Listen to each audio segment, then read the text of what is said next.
Daily. Taste the Daily. Kanchipuram மாவட்டம் சோமங்கலம் அருகே ஏரியில் லாரிகள் மூலம் மண் திருடி தனியார் தொழிற்சாலை கட்டுமான பணிகளுக்கு விற்கப்பட்டு வருவதாக மக்கள் குற்றம் சாட்டியுள்ளனர்.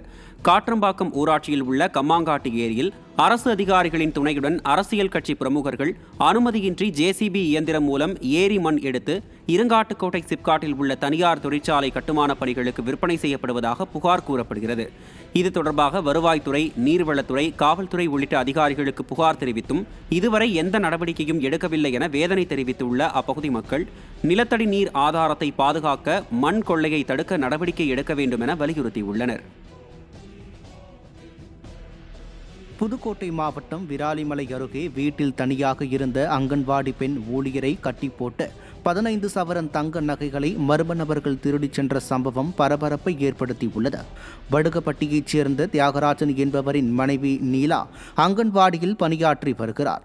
இந்நிலையில் வீட்டில் தனியாக இருந்த நீலாவின் வாயை துணியால் பொத்தி கை கால்களை கட்டிய மர்ம நபர்கள் பீரோவில் இருந்த 15 சவரன் தங்க நகைகளை கொள்ளையடித்துச் சென்றனர். இது தொடர்பாக காவல் நிலையத்தில் நீலா புகார் கொடுத்துள்ளார். நிர்வாக திறனற்ற ஸ்டாலின் ஆட்சியில் காவல்துறை கும்பகர்ண தூக்கத்தில் இருப்பதால் கொள்ளை சம்பவங்கள் நாளுக்கு நாள் அதிகரித்து வருவதாக பொதுமக்கள் குற்றம் சாட்டியுள்ளனர்.